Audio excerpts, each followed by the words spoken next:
Hello everyone. In case we haven't met yet, my name is Trina Baker, and this video I put together for Fort Hays State University's Anatomy and Physiology Speech and Hearing Mechanism for our Unit 2 Neuro discussion.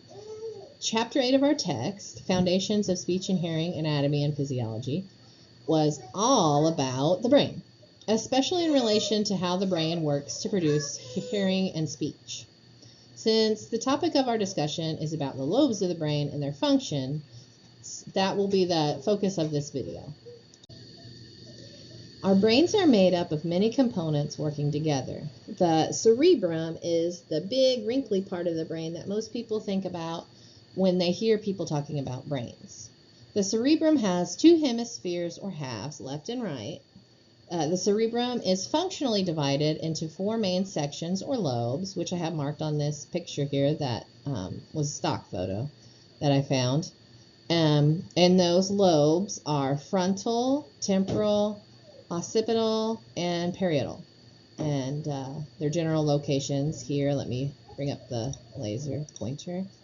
Frontal, parietal, temporal, and occipital, and I really hope I'm pronouncing them right. Turn that off. Okay, these lobes are in both hemispheres, left and right. A lot of the things that we were focusing on for speech and hearing were in the left side. All the lobes seem to be involved in memory in some way. The frontal lobe up here is the biggest, and it does a lot. Highlights of this area are the primary motor cortex, the premotor cortex, Broca's area, and the prefrontal cortex. This lobe is involved in movement, planning and organizing motor behavior for speech production in Broca's area, and planning and organization in general. There's a lot of planning. The frontal lobe is also involved in paying attention, time management, focus, social behavior, cognitive skills, and higher thinking, as well as housing our personality and kind of our self-concept or our consciousness as a person. The parietal lobe, it's a little bit further back, interprets sensory signals like pain, touch, and temperature. It interprets signals from vision, hearing, motor, other sensations, and memory.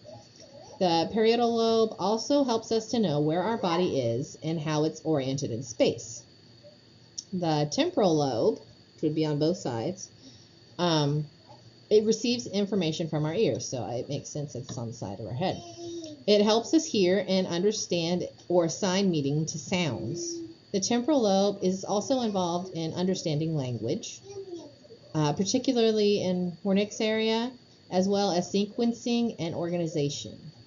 The occipital lobe, which is on the back, not quite down where the cerebellum is, but on the back of the cerebrum, it's pretty much dedicated to vision, so we can understand and interpret what we're seeing, including colors, light, and movement. In case you came across this video and you're not taking this class, this is the reference for the textbook that we are using in this course. Thanks for watching.